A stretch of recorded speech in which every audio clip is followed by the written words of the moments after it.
Hey, what is going on, guys? Hopefully, you're having a good day so far. You know what it is. It's an episode of Millennial with Billy and Mel. What is going on, guys? Episode 62, I believe, right? Big So, arms.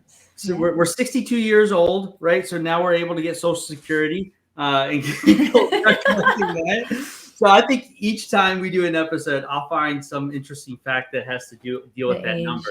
So 62, right? We start collecting. We're getting a little old, right? We're getting into some change into this. So, but anyways, guys. Hopefully, like I said, you're having a great Friday. We have a very special episode, and like I said, I know I always say that, but it is a special episode. Every week. Every week's a special episode, right? Let me turn on my lights so I can get some up. Every week. But every week's a special episode, right? But this is a really awesome episode because not only do we, are we here, right? But we have a very special guest, and it's a friend of mine, and I'm really excited to bring her on because just of her story, it's an amazing story. Just how far she's come from, coming here to, what she does now. But before we get into all that, Mel, what is going on? How are you doing? I'm still recovering from a almost week-long wedding in Dominican Republic. My best friends finally got married, and we had a fabulous time. You've hung out with them a couple times, and they're great. But we had a wild time, and I think all of us are needing some relaxation this week. It took us a little bit. I feel like with vacations, it takes you a day or two just to recover from the sleep, from the travel, from the heat, from the drinking, and eating and all this stuff, and then getting back to work. So I'm finally today, and then I have a charity gala tomorrow with some other friends. So I'm taking it easy, but yeah, it's been a kind of a slow week, but it's good because I've been sleeping a lot. But we had a great time, and I'm ready to millennial today. What about you? Yeah, I mean, other than and I haven't talked about it or posted about it, but we talked about it. I sent you some pictures, but Megan was in a car accident a couple of days ago, but she's good. That's the thing that matters. The car, not so much, but that's something that can be easily replaced. But other than that, it was a normal week, normal things, normal client things. I did get an opportunity, and I mentioned this, and I'm going to give him a shout out later. Ange over at the Inglewood Brewery, right? It's a brewery and an event space and stuff like that. Absolutely. So, got some beer from them, so I'm going to try that out later. Maybe I'll give a little. Maybe I'll go on just the millennial later tonight. Give a little. You should do a little live real quick while you're there. You should be doing that more often. But I love Englewood. Yeah. Yeah. So we'll be going there. So like I said, nice easy week. We're coming into Thanksgiving. We just came out of Veterans Day. So so it's the end of year is here. So to say the least. So But so like I said, I'm super excited to bring on our guest today. Not only is she a real estate agent, right? She's also a veteran as well. So I was really wanting to bring her on, especially just because we came through Veterans Day. So she's going to share a little bit about her story today. I think it's going to inspire a lot of people. But without further ado, and I'm going to bring her on. And here she is, Ysmaine. How are you doing? I'm great. How about you guys? Good. And so we're so thankful that you came on. We were talking the other day, and I was like, "Hey, you need to come on the show." She's been on actually What's Brewing with Billy before. We did a live together before, and so I was like, "Listen, like I love your story." And it's crazy. I was thinking about it just today as I was preparing for this show. Like I met you right at at the beginning of your real estate career. Like we started talking. You were like just about. Had you put your 2 weeks notice in, or like I was about to. Yeah, it was like when I was already an agent, but it was part time. So I was about to put the 2 weeks notice and like go full on, and it was like that. I'm just, oh my goodness, what's gonna happen? So it was right. That was a time ago. And so, but Before, like I said, we get into like the nitty gritty about what you do, just tell us, for some of the people that are watching today, don't know who you are, tell people, oh, and we already have a first question. Brandon, how does someone get started in real estate? So we'll get to that question, Brandon. But yeah, so tell us a little bit about yourself and who you are and what you do and where you're from, because that's important too. Yes. So my name is Ysmaine. So I was actually born and raised in Brazil. I came to the United States in 2010. I actually came to the States after graduating from law school. So I do have a law background. But coming to the States, everything was new. Language barrier was huge because I did not speak when I came.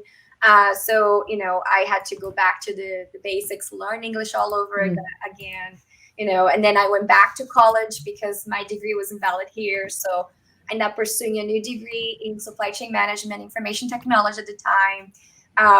And then I actually went into the corporate world, worked my way up from like picking up boxes in a warehouse all the way to, a project manager for the Ahold Delhaize Corporation. And then that's where I got to the point I was like, okay, I got to where I was planning to get, and now I'm not happy.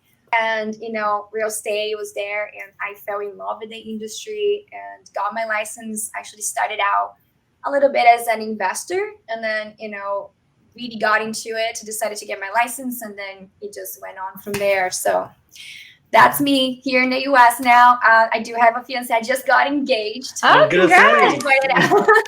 So we were just recently in Hawaii. He proposed there, and it was beautiful. I can't ask for any more, right? Hawaii proposed. Yeah. Perfect.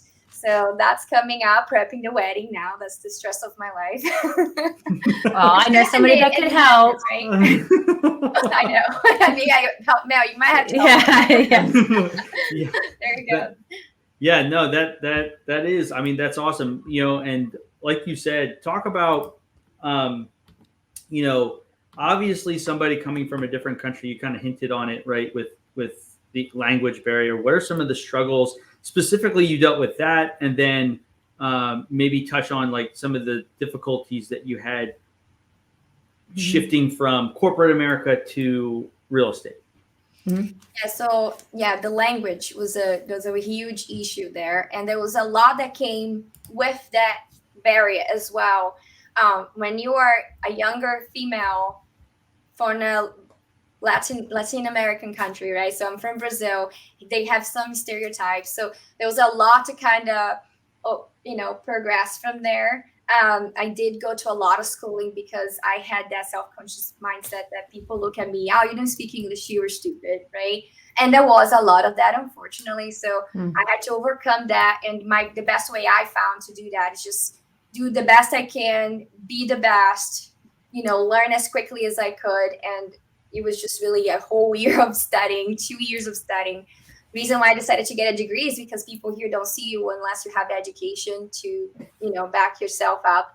And that's really why I decided to just start all over again and really learn to everything from here. Because culture was a big shock too. That was another huge barrier for me. Is I come from a country that is very warm and it's too easy. Like you can make a best friend in half an hour, and in the United States, a little different. It's not that people here is bad. It's just that it's different, right? People are a little more closed up. It takes time to develop that, friendship. So that was a big shock for me, just staying here at first. So, and everybody's different, but yeah, that was a big shock. And then going into the corporate world, I faced a lot of like, oh, you're young and you don't speak. You have a hard accent. So people look at me and kind of like not giving me too much credit. So I have to overcome that, even in the corporate world. And then, the transition to the real estate, I think that's never easy to anybody, even not just real estate, but any like entrepreneurship career. If you're abandoning a paycheck that you are guaranteed every week or the month or whatever, and then going into doing something for yourself, that's always scary. And you do have I can tell you about that. I know, right? So we're here, like all of us, and that was definitely a huge thing. And just to get through that, there was a lot of planning involved. It wasn't a decision that I made from day to night. I literally was a part-time agent for almost 2 years before I went full-time. And I remember talking to Billy because I was trying to prepare, everything financially as well. You have to be wise on how you get into this. I mean, some people go head on and succeed, and that's great. But I wasn't about just, I have bills to pay. I have things that I needed to make sure that were taken care of before making a decision. And the planning really that's what facilitated that decision and made it easier for me to transition from corporate role to, real estate full time. Yeah. No, that's, I mean, like you said, that transition, I remember us having that first conversation, and even then, like, even though you had made that decision, you were still like, it was still like, it was nervous, but like, I remember just talking to you, and I just knew like you were going to be set up, and you were going to be moving in the right direction. So, but like I said, so how, I know this wasn't one of the questions I gave you, but I got to ask this. So how would you so obviously you were part-time for 2 years. Right now, this is really like your first full year. And I remember our last conversation, you said really you went from August to August. Is that how you did it? Yeah, that's my calendar year, because I quit my job end of July of the previous year, right? And so I'm a year and a half into my full-time career as a real estate agent. So that's when I put my deadline, and I came into EXP actually at the same time I decided to go full-time. So my year with EXP starts in August, and that's where my year as a full-time agent starts too. So I use that calendar year as a baseline for me. Yeah. And so how would you, if you were to rate yourself, right, on a scale from 1 to 10, all right? I love using my scale of 1 to 10, like 1 being, hey, like it could have gone a lot better, or 10, like, hey, I'm really like proud of myself and what I did and what I accomplished. And I was super successful, and I accomplished some of my goals. Like, where would you rate yourself? Honestly, I surprised myself because I had very low expectations, and I didn't realize that when I set them up. Because as a part-time agent, and I'm gonna tell you my goals just so you know numbers, right? As a part-time agent, I was closing 15, 16 deals a year. And I was like, okay, if I can at least close 25 as a full-time agent, at least I'm going to be getting close to what my current employment is, right? And so at least it's going to be similar. So that was my goal, 25. Well, my first year as a full-time agent with EXP, I closed 36 deals. So I think it's safe to say that I think I got a 10 out of 10 on my first year. I would agree. Way better than I was expecting. It was a very good year. I was so happy. And I had so much support, and actually making the change to EXP was a huge play on that, because there was a lot that came with it that helped me grow as well as an agent, that I was kind of blocked off on previous, brokerages that I was with. So it was a very eye-opening year for me, and I just have even bigger expectations now for my following year. So not bad. That's awesome. Yeah. All right, so I think we should answer Brandon's question, right? I mean, Brandon, and yeah, I don't. If you don't know who Brandon is, Brandon's our local fact checker. If we say something in the show, he always makes sure. He's our number one fan. Yes, he's the number one fan. Brandon's also a cybersecurity guy, so he's really good at what he does. But his question is, how does someone new get started in real estate? So I'm going to say that. How does someone get started new in real estate? And we're going to tag on the next question. What is some advice you would give to somebody that's maybe not necessarily starting real estate, but just starting something new for themselves, a new career, maybe a weight loss type of deal, like something like that? Yeah, no, that's a great question. So I am actually proud to say now that I keep developing myself. So I am a certified mentor for EXP, and I have been assisting new agents now getting started. So that has become something of my passion. It's something that I do outside of just selling homes on my own. And it fills my heart because I'm able to assist someone else to, start a new career, just like someone getting started in real estate. So I would say if you're brand new and you want to get started in real estate, you got to do your research. A lot of people may be just, so eager to get started that they just talk to one person and then that's all they know and then they go for it on that. My recommendation is do your research. When we're getting started, we're first thing is probably talk to someone from the brokerage, a broker, and sometimes people just talk to the one. So do your research, talk to many people. Sometimes we sit down to talk to brokers and we think that that's like we're being interviewed, but no, you are the one interviewing that brokerage. You want to make sure that you're getting all your questions answered, what kind of benefits they can provide you, what they can give it to you other than just you working for them, because it goes both ways, and honestly, even more you're towards you than towards them. So do your research, interview the brokerages, more than one if you can, and really do your research and prepare to get started with that. I think knowing your areas, starting preparing a database is huge for you to get started as a new agent, be successful at first. I think is really setting up your foundation. And I think that goes to any other business too. So if you're trying to get started with a new business, you have to do your research. You got to know where you're getting yourself into, what's available to you, resources, even set up a team ahead of time. And in real estate, I say we do have a team. Like I have Billy on the financial side. I can even say Bill from the insurance side. I have someone on the lending side. I have someone on, you have to have those connections, and you don't realize how important those are until you are in the business and running, how much that helps you. So if you can even set that up ahead of time, you are like gold, moving forward. So there's a lot that goes into it, of course, in detail that I can give, but overall picture, I think that would be just planning and knowing and researching and talking to people. Awesome. Yeah.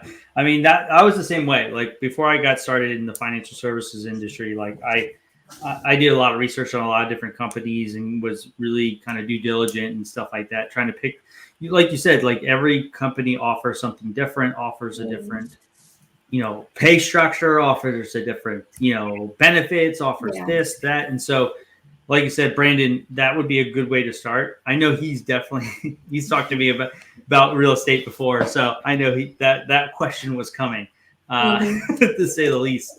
So, but, and then I know Mel, started her own business as well. And so I know she, we've talked about that before, starting your own business and how, and starting a website and all that stuff, all the stuff that you're doing now, right? Yeah, exactly. Yeah. And I was going to ask too, did you originally start with EXP the whole time? Because a lot of realtors sometimes start different places. And I was just double checking my facts. But that is what Grant Cardone is gotten into with EXP. I mean, right? I mean, when I was at the... I started out with Keller Williams second. Okay. That was my very first one. And for different reasons, it didn't work out for me. I mean, everybody's different and you're going to fit in different places, different ways, right? But Keller Williams didn't work out for me. And then I moved on to a Century 21, which is a very traditional brokerage. And it was great for me getting started at that time. But I somewhat outgrew it, the mentality of the company. So that's when I decided to join a team to kind of explore that side of the business, being part of a team. And that's when I went to Berkshire Hathaway. And I think I took as much as I'm like a sponge. I took as much as I could out of that. And then that's when I decided to go on my own. And I saw a huge opportunity going into EXP because of the whole structure the company has and the benefits he offers. But I also was going to be able to be coached by a top performer agent. And that really propelled me forward, like, quite a bit. So that was the main decision. I decided to go into EXP. So it wasn't my first, it was my fourth. And I did kind of try out a little bit of everything before I got there. And that's why I was saying I wish I did know before to do some research before, because I think I would have eliminated, all this changes and transitions, and maybe would have been with one company from the get-go, which that's great to build that history and foundation, especially with a company like EXP that the longer you're there, the more you benefit from it. I wish I was with them from the beginning, but it took me time to know myself as an agent, right? And then learn about the brokerage as well. So. Well, and you kind of learn, like I always say, I sometimes have to learn the hard way, like, in a sense. But everything is, you learn from everything you do in life. So if you take all the good sides of everything, even if it was a difficult time, you still, as soon as you're growing out of it, it doesn't matter. Yeah, and I was going to say too, I like what you said about being a part of a team and being a part and having somebody that was more of a mentor as well, because that's something that is really hard for entrepreneurs and people that are on their own.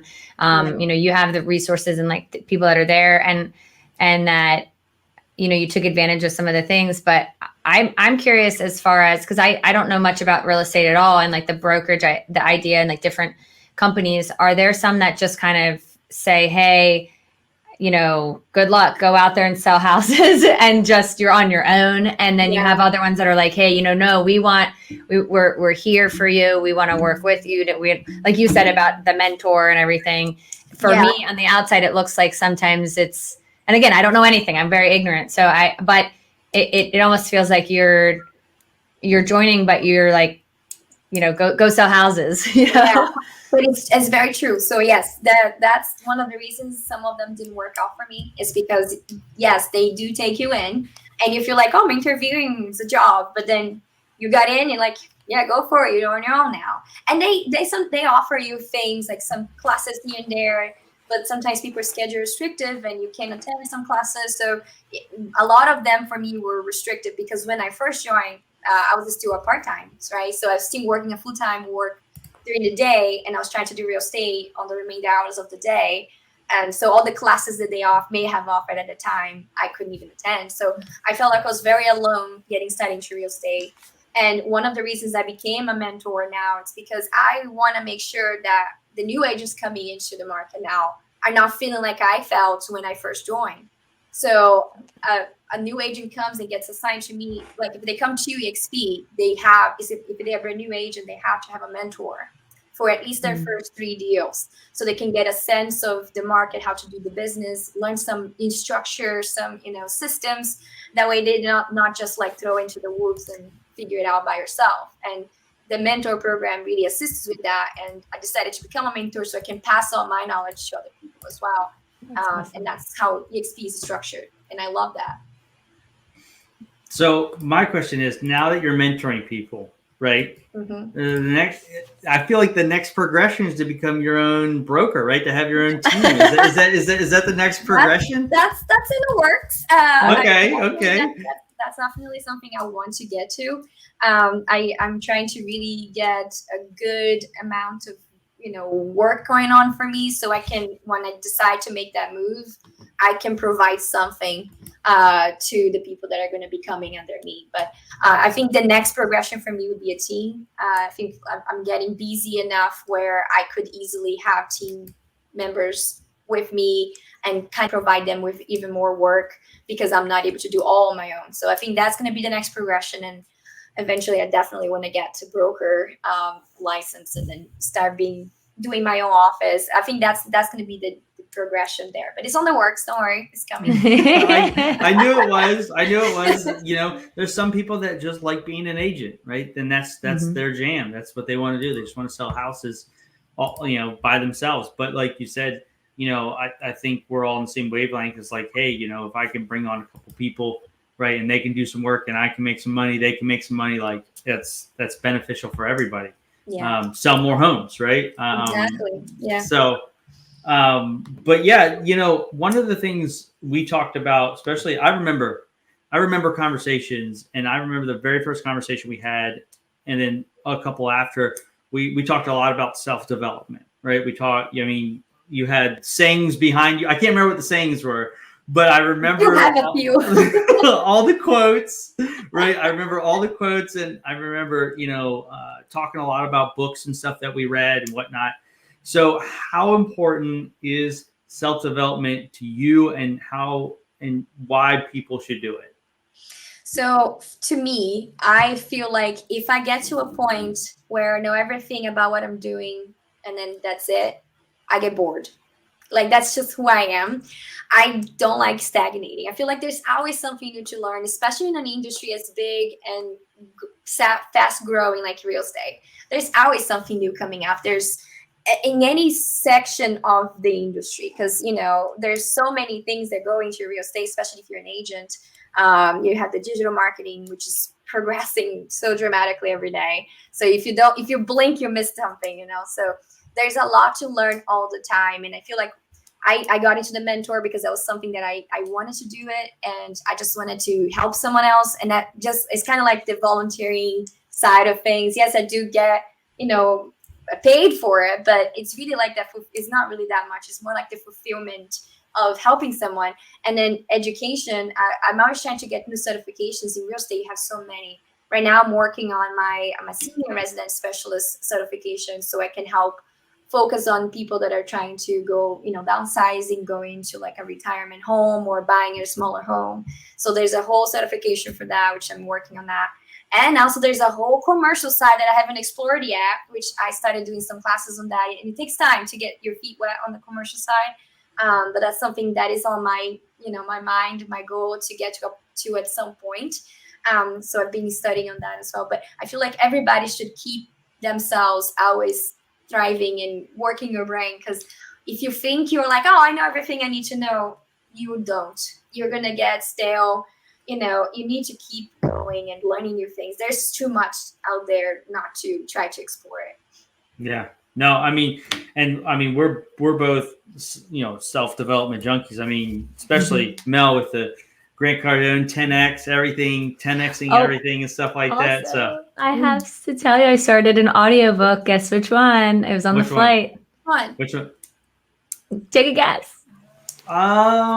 It starts with Cant. It starts with Cant. Can't Hurt Me? Yeah. You Can't Hurt Me? Oh, okay. By David Goggins. We were just talking about it. Yep. I haven't heard that one yet. Yeah, I have a hard time. I like to read self-help books, but I'm not the best with reading. I'm working on it, a couple pages here and there, but the audiobooks for me are a lot easier when I'm working. And I was traveling, so I had the audiobook, actually, no lie, from December of 2020, Billy, is when you told me about it. Yeah. And I had downloaded the audiobook, and I actually just sent it to my dad to listen to too. So I'm excited. Do you know who David Goggins is? No, I actually not familiar. So when you get a chance, YouTube David Goggins. Now I'm going to fair warn you, he is intense. He's a Navy SEAL. So we'll just say that, right? Okay. It's in my realm. Yeah, so dude is like on another level. Dude is on another level. He curses a lot. I'll let you know that. He's a sailor, right? Makes sense. But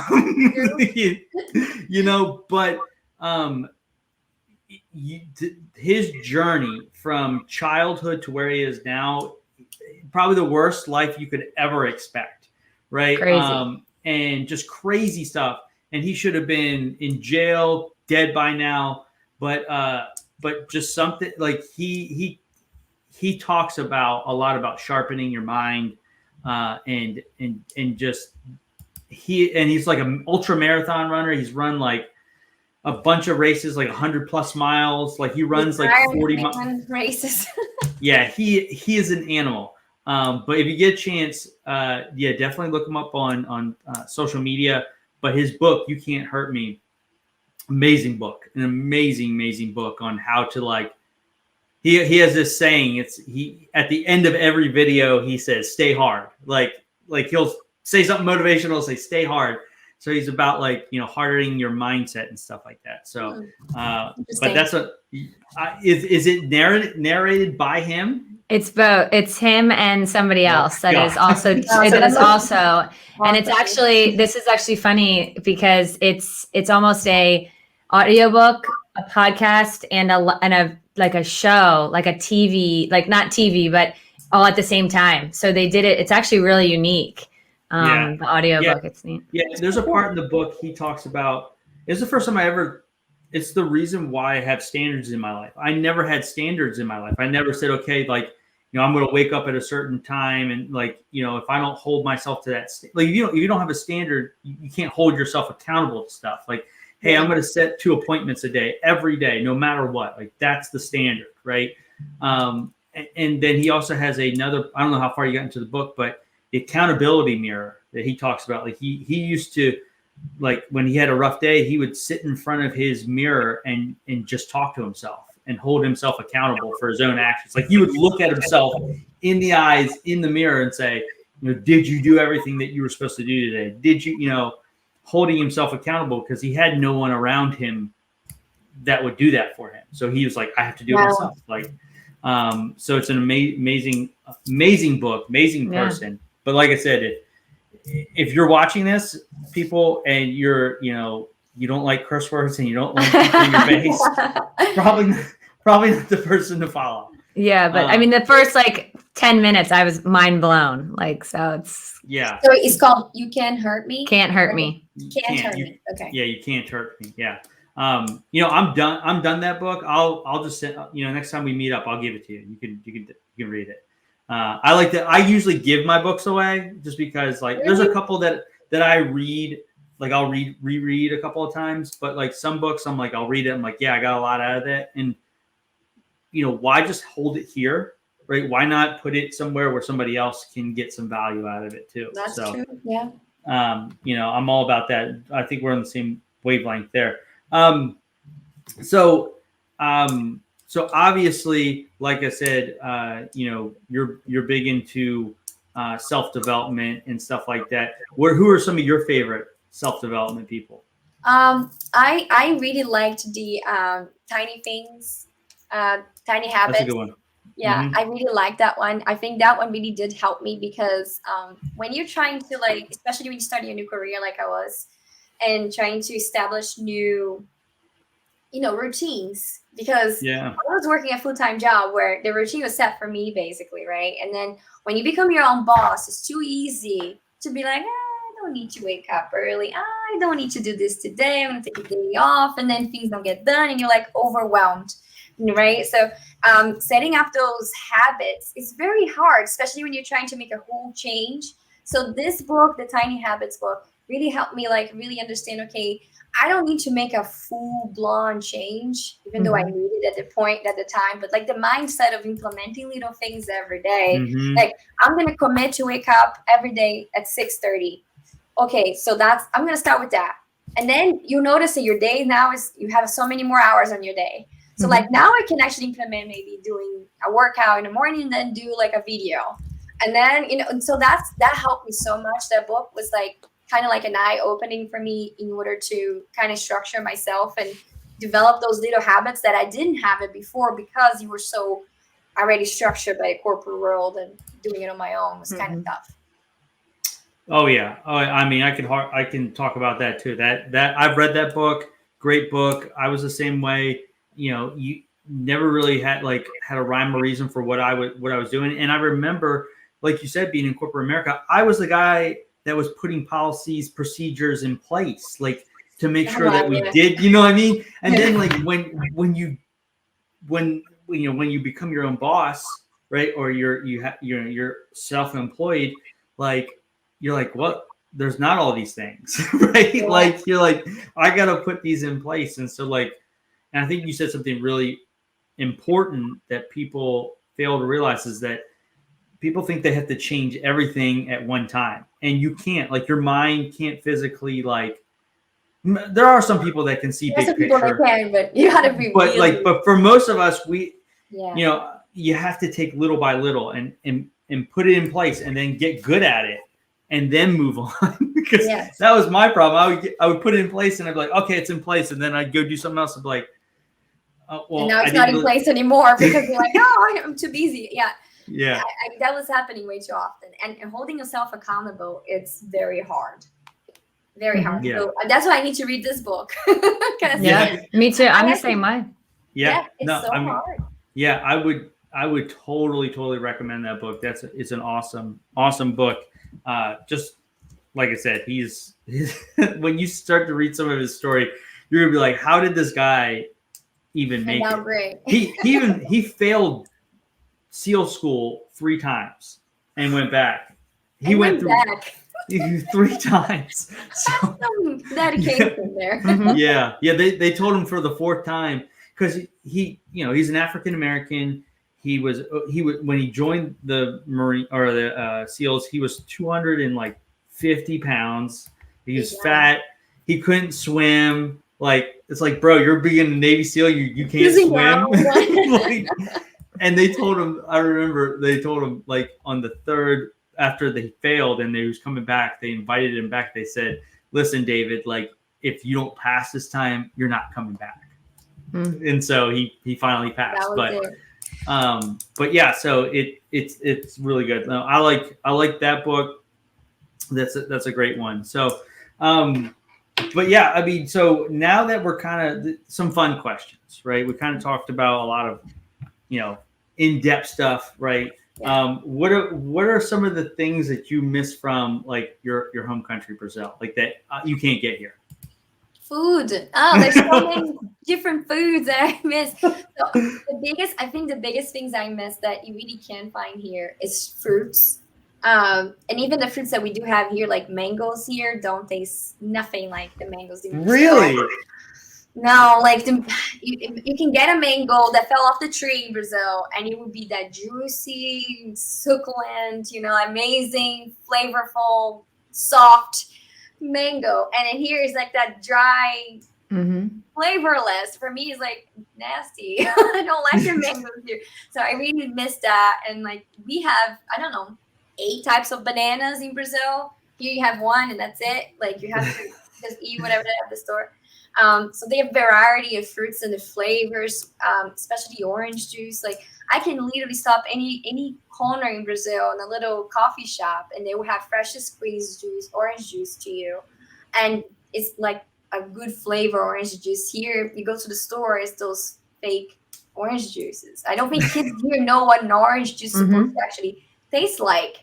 They think that they're orange juice from the bottles. That's it. It is not. So yeah, I think fruits. I was just going to say, so I was just in Dominican Republic, but I was also in Cartagena in Colombia over Labor Day weekend. And same thing. I was going to say the fruit there was, and the juice. Yeah. Oh man. It's so different. There's no like it. There's other things too, but I think the food and the fruits are my biggest. And of course my family, because I'm here by myself.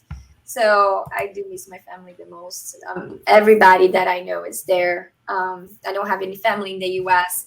My sister is actually living in Ireland. Shout out to my sister. Oh, wow. So she's not doing Ireland. She lives in Dublin area. Well, you have a new soon to be new family member, right? Yeah. You'll be more American than can be, right? Yeah. Yeah, I was gonna say you're gonna add some family members here pretty soon. So that's like my family now here. Yeah. That's his family. We've been together for 5 years, so they are my family here. There's no other. Yeah, well, I bring my parents every once in a while to kind of mix it up a little. Nice. And he was in the military too, right? Yes. We actually met in the army. Yeah. I always joke about this, and he always points it out because I was his sergeant for one day. And then when I say, I was in sergeant, I was in charge, and he's like, for one day. well, you know what now? Once it's all said and done, and you guys are married, now you're in charge forever. Now you're officially in charge. No matter. He doesn't realize that, but right. The sooner the better he does. Yes, he is. If you're watching, you're now outranked. You are done, my man. Just be a good soldier and follow orders, and it'll be fine. I promise. Parade rest and just listen. Yes, yeah. But it was fun because we met in the army. We served together, and when we started dating, I had to move to another unit because I couldn't be his sergeant and his girlfriend. That didn't stick. So they moved me to another stage. That's why I was his sergeant for a day. And in the army, we have a tradition that the person that is your significant other, they come and they punch your chest to attach the new rank, right? But I cannot really be punched in the chest, so he came all gracefully and put the rank on me. And then the captain was like, "You gotta do this." I'm like, "No." Yeah. You're like, no. So he's the one that put my rank in, so it's kind of cute. And then that was the only day I was in sergeant, and I moved on to another unit. That's awesome. That's awesome. So we are coming into the holiday season, right? Obviously, we're coming into Thanksgiving, Christmas. So what is your favorite holiday? Because we just came through Halloween, right? And Veterans Day, thank you for your service. Thank right? you. We forgot to Mhm. mention Thank that. you. Yeah. But so what are your favorite, I guess, because, I don't know much about Brazil other than, just the mainstream stuff, but like their holidays and stuff, what do they celebrate? Like I guess these are more American holidays. What are some of those favorites for you? For the most part, we have pretty similar holidays. Okay. We do not have Thanksgiving because that's very American, right? And then in Brazil, we have Carnival, which is a huge party. We are known for it. I want to do that. Yeah, me too. It's a pretty fun time. And it's like a long weekend. You go from start Thursday and you end it on next Wednesday. It's a long weekend. It's a whole week of party. But I would say if I had to pick a holiday that I love, especially now being here in the United States, is Christmas. Because growing up, seasons in Brazil are backwards, right? So here's winter, in Brazil is summer. So my Christmas were summertime, nothing the magical spirit of the snow and anything. So we went to the beach most of the time. So we spent Christmas at the beach, and then we even have some traditions of jumping 7 waves on midnight on New Year's. So it's very different, We party all night. We start celebrating Christmas at 10 a.m. on the 24th. And then at midnight, we open presents, and then we just party the rest of the night until 7 a.m.-ish. And then, that's our way of celebrating Christmas. That's awesome. I know, it's very different. And I love the there. But here is just so different because it has all that spirit, that Christmas whimsical feeling, which I used to watch growing up on movies that we came from the United States to Brazil. I'm like, oh my gosh, it's so pretty. It's all decorated. It's snowing. Santa's coming in the morning. We never had that there, right? So when I came here, I was like little kid, eyes are blinking, sparkling, oh my gosh, all the lights. So I love decorating. I love making the cookies for Christmas and, just waking up in the morning for hot chocolate and opening your gifts and seeing all the gifts under the tree. I think that's my favorite holiday now as a grown up. Yeah. Because before it used to be Carnival. I want to party. I want to go enjoy life in Brazil. But here, I think it's Christmas. It's a new time of my life. And I think Christmas is perfect. That's awesome. Mel, I just a thought came through my head. I think we need to hire her when we go down to Brazil, and you can just be our tour guide. You could tell us Carnival. Sign me up. I'll do it. You'll show us around. I know. Take us to the good spots and stuff like that. So that would be lots of fun. So, but I'm in. So. But I think that's a good place to kind of end today. But like I said, at the end of the show, if you watch very often, we do 2 things at the end of the show, right? First thing that we do, right, and let me get to it, is the millennial meme of the week. So millennial meme. And the story behind the millennial meme is that my little niece, I was on Facebook probably, and a meme came up because memes are all over Facebook, right? You see a meme every day. And so I was showing my wife, and she goes, oh, memes are so millennial. And we were doing the show at the time, and I said, this is born. This is it. This is going to be a segment of the show. And so every week one of us gets to choose the meme. I chose it, but I chose it in the spirit of real estate because you're a real estate agent. So, and the thing is too, usually whoever chooses it doesn't show the other person. So it's a live reaction. Surprise. It's a surprise. Okay. So here it is. It says, I don't always haul 2 to 4 people around in my car all day and all night. But when I do, I make sure that they're pre-qualified. So, and I know that's a big thing. If you have a pre-approval, sir. Yeah. And I know that's a big thing in the real estate world is being pre-approved for a loan. Yeah. So, I should record myself. Are you pre-approved yet? That button. Yeah. What was that button from Staples? That was easy button. Oh yeah. Are you pre-approved yet? It's funny. And some people don't know, honestly. No. I saw somebody posted on Facebook, somebody that owns a business and was looking for property and things. And they didn't know, and they were getting kind of shut, turned down and or delayed because of that. So it's interesting that, some people don't know. Yeah, it is crazy. I get that every day. I mean, people coming to me and like, I don't know where to get started. It's like, Mm-hmm. you gotta need to get a pre-approval. If you don't know, if you're watching this and you don't know, at least to call you and say, what do I need to know to prepare, and like need a great agent, so you can call me to get your pre-approval. Yeah. I have great lenders, so call me anyway. Yes. I was gonna say, because like there's always that other meme that's rolling around where it's like, because everybody, like I watch a lot of HGTV and like those type of home channels and stuff like that, and it's all I saw that meme one time where it was like two people looking at it, they're like house hunters, and they're like, he makes $1,000 a month and she is a stay-at-home mom and their budget is like $1 million for their home. Yeah. Like, people think like, oh, I really want this house and it's $500,000, but maybe your credit's not in the space where it needs to be. You don't have enough money, you don't make enough money, and maybe you can only get pre-approved for like a $250,000 home. Yeah. And so like expectations and reality, right? Yeah. And so that's why. Yeah, and so if you're watching, go get pre-approved, right? So that you then call her, so you can get the house that you want, but also can afford, because that's a big thing. That's the financial advisor coming out at me, right? Get the house that you can afford, and you're not house broke. So don't be house rich and everywhere else you're poor, because that's that's not a good situation. No. So. But one other thing, how we end the show, like I said, most of you that are watching know we do this at the end.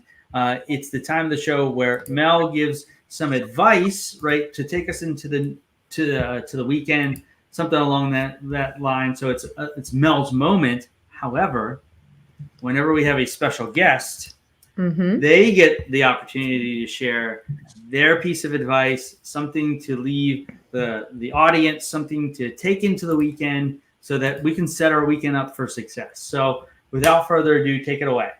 Alrighty. So my advice for the week is be organized with your routine. You can accomplish a lot more than you think when you actually plan ahead of time. And I think like when you master your calendar, the possibilities are limitless, right? So plan yourself. If you are planning on becoming an agent, if you are planning on opening up a new business, do your research, plan ahead. I think that's the best thing I can, recommend moving forward. And for this week, just try to schedule your week and see what happens, right? Plan it out your week and see how much you can accomplish and see how much more time you have left over. And if you never heard of it, look up the Pomodoro technique. You're going to be amazed at how much you can accomplish in a day by using the Pomodoro technique. Pomodoro. I'm looking at it. I was going to say, we're going to have to look that up, and I'm going to have to check that out. Yeah, one of these for you guys. It's huge. Okay. That's part of the Pomodoro technique. Okay. I need that.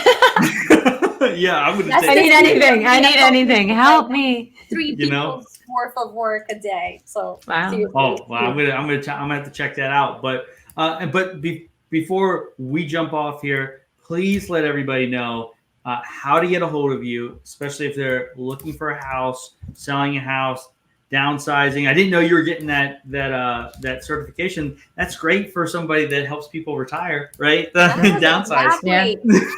I'll be in touch. For sure. So let us know how. Let everybody know how they can get a hold of you. Yeah. So you can just look up my name. Luckily, my name is very unique. So if you look me up online, you're going to find me. I am on Google Business page. And you can also go on my website, which is www.ysmainedomiciano.com. You can also call me. My cell phone is 717-802-5614. And I am on Facebook. So look me up anytime. I'm here to help with any questions you may have. You can always book a free call with me. Awesome. Yeah, no, and like I said, guys, if you ever need her, that's the information to get to her. She's a wealth of knowledge. She'll definitely help you out. Awesome person. I really appreciate you jumping on today and taking some time out of your day, right? It's Friday, so hopefully. Trust me. I'm so happy you invited me. Thank you so much. Thanks for being here. But anyways, guys, thank you for jumping on today. Everybody that jumped on live, if you happen to didn't get to jump on live, This is always recorded, so we're on the internet forever, so you can watch a lot of episodes. We have 62 episodes, right? So about to be 62. It's actually more. It is actually more. We did have some episodes that weren't numbered and stuff like that. So, but anyways, guys, make sure you check us out every Friday. We're normally at 2:00, but this time we had to get a little bit earlier. So thank you for jumping on a little bit earlier for us. But anyways, enjoy your weekend. Make some good memories. We will see you guys next week and have some good times this week. I'm decorating for Christmas, by the way. So are we. Tonight. That's my plans too. I thought you would like to hear that. Happy Thanksgiving, everybody. See ya. Bye.